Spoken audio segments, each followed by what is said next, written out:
अगर राम को अयोध्या वासियों ने ठुकराया है तो राम भी उनको ठुकराएंगे। उनको कैसे हरा दिया जो 90 के दशक की वो शाम, जब लाखों की संख्या में राम गोलियों से बूंद दिया था और उन्हीं को जिता दिया। चीन और पाकिस्तान के एजेंट भी यहाँ लगे थे हराने के लिए। निजी स्वार्थ कहीं लग गए होंगे, चंद रुपए दिख गए होंगे।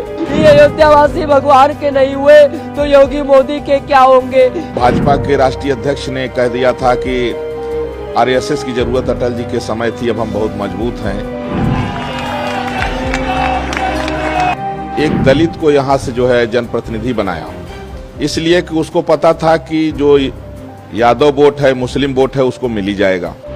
6 दिसंबर 1992 का वो कालिख जो राम भक्तों ने पूरे देश से आकर अयोध्या में विध्वंस कर दिया था, लेकिन राम मंदिर बनने के उपरांत ये जो कालिख अयोध्या वासियों के मस्तक पर लगा है, ये शायद हजारों हजार वर्ष तक ना ध्वस्त हो और ये जीवन भर हिंदू, अयोध्या का हिंदू अपने मस्तक पर लेकर घूमेगा और नमक हराम की तरह देखा जाएगा।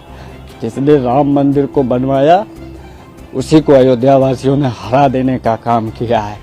ये संपूर्ण अयोध्या के लिए, संपूर्ण भारत के हिंदुओं के लिए और संपूर्ण विश्व में पहले हिंदुओं के लिए इससे ज्यादा दुख की बात कुछ नहीं हो सकती है कि जिन माननीय प्रधानमंत्री मोदी जी ने, योगी जी ने जिस अयोध्या में आते थे तो लगता था कि आसपास के किन्हीं सीट के विधायक और सांसद हैं, ऐसा कभी लगा ही नहीं कि वो प्रधानमंत्री हैं। और उसके बाद भी उनको हरा देने का काम किया है। यह कालिख हजारों वर्षों तक चलने वाली है और इसे अयोध्या वासी कभी जो है खत्म नहीं कर सकते हैं। ये बहुत दुखद है और इसको कह पाना कि अयोध्या में क्यों अयोध्या वालों ने भारतीय जनता पार्टी को हरा दिया और उनको कैसे हरा दिया जो 90 के दशक की वो शाम, जब लाखों की संख्या में राम भक्तों को, साधु संतों को यहाँ गोलियों से बूंद दिया था और उन्हीं को जिता दिया। ये बहुत दुख है। इसको कह पाना, मैं पिछले 2 दिन से मुझे न भोजन मुझसे किया जा रहा है, न मुझे नींद आ रही है। मैं बता नहीं पा रहा हूँ कितना कष्ट है और ये सिर्फ मुझे, एक मात्र मुझे नहीं है बल्कि पूरे देश में हिंदुओं को है। और इसको सोचकर कि अयोध्या में लोगों ने भगवान राम को जो लेकर चलने वाली पार्टी है उसको हरा दिया और भगवान राम के भक्तों का निर्ममता पूर्वक संहार करने वाले रावणों को यहाँ से जिता दिया। अयोध्या को कभी पूरा भारत सहित पूरे सनातन में जो हिंदू है, पूरे विश्व में सनातनी हिंदू है, वो शायद माफ नहीं कर पाएंगे। ये बहुत दुखद है, बहुत दुखद है, बहुत दुर्भाग्यजनक है हिंदुओं के लिए, अयोध्या के हिंदुओं के लिए। ये कालिख कभी खत्म नहीं होने वाली है। ये वही अमर अकंटक कालिख है जो मंथरा के मस्तक पर लगा था, जो माता कैकेयी के मस्तक पे लग गया था, जो अयोध्या वासियों के मस्तक पे लग गया था, जिन्होंने भगवान राम को वनवास दिला दिया, जिन्होंने माता सीता को वनवास दे दिया। ये वो अमर कालिख है, ये वो अकंटक कालिख है जो जब तक राम मंदिर रहेगा तब तक ये कालिख हिंदुओं के मस्तक पर रहेगा कि जिन्होंने भव्य दिव्य राम मंदिर बनवाने का काम किया, 500 वर्षों के कालिख को विध्वंस कर दिया, उन्हीं को इन्होंने हरा दिया। निजी स्वार्थ, चंद निजी स्वार्थ कहीं लग गए होंगे, चंद रुपए दिख गए होंगे।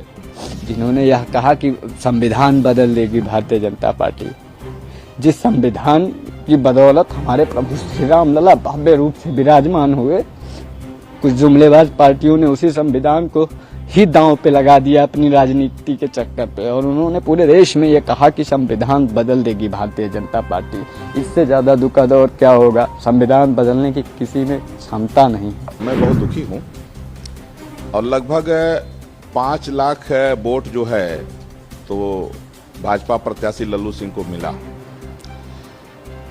अब उसमें विपक्ष जो है षड्यंत्र में सफल रहा। विपक्ष ने क्या किया कि एक दलित को यहाँ से जो है जनप्रतिनिधि बनाया, इसलिए कि उसको पता था कि जो यादव वोट है, मुस्लिम वोट है, उसको मिल ही जाएगा। और जिनको प्रत्याशी बनाए वो दलितों के नाम पर, कुछ जातिवाद के नाम पर कुछ वोट ले लिए और कुछ तमाम कारण रहा। एक बार जो है तो भाजपा के राष्ट्रीय अध्यक्ष ने कह दिया था कि आरएसएस की जरूरत अटल जी के समय थी, अब हम बहुत मजबूत हैं।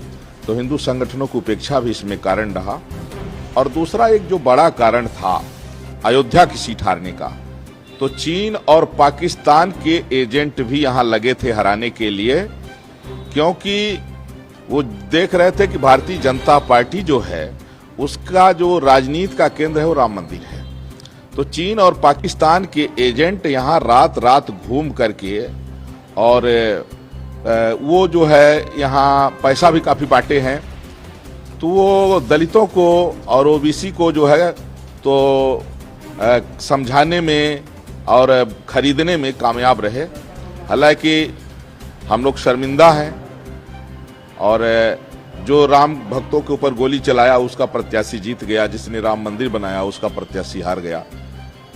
यही कुछ जो है कल्याण समय के समय भी हुआ था। ये अत्यंत दुखद रहा और यह कमी जल्दी पूरी भी होगी। ये अयोध्यावासी दोगले हैं, जब भगवान राम के नहीं हुए तो ये किसी के होंगे, ये किसी के नहीं हो सकते। जब माता सीता पे लांछन लगा दिए ये लोग, तो ये लोग जब माता सीता पे लांछन लगाए, उन्होंने त्याग करवाए, तो ये अयोध्यावासी किसी के नहीं हो सकते। ये अयोध्यावासी भगवान के नहीं हुए तो योगी मोदी के क्या होंगे। ये दोगले जब भगवान राम गए थे लंका पे चढ़ाई करने के लिए, उस समय भी अयोध्यावासियों को लेके भगवान नहीं गए थे। उनको मालूम था कि अगर अयोध्यावासी को लेके जाएंगे तो वास्तव में धोखा कर देंगे, ये रावण से समझौता कर लेंगे, इसीलिए वो लेके नहीं गए। इसीलिए ये अयोध्यावासी पे कभी विश्वास मत करना। जो राम को लाए थे अब उनको लाए थे, लाएंगे, यही नारा अयोध्यावासी पहले कर रही थी। अब कहाँ गया वो नारा, अब कहाँ गया जो राम को लाए थे। तुम लोगों ने ठुकरा दिया। तुम्हारे लोगों के जीवन पे धिक्कार हो, ऐसे अयोध्यावासी पे धिक्कार हो। और मैं कहना चाहता हूँ कि जो राम को ठुकराता है उसको दुनिया ठुकराती है। अगर राम को अयोध्यावासियों ने ठुकराया है तो राम भी उनको ठुकराएंगे। ये वह अवस्था भविष्यवाणी है संतों का।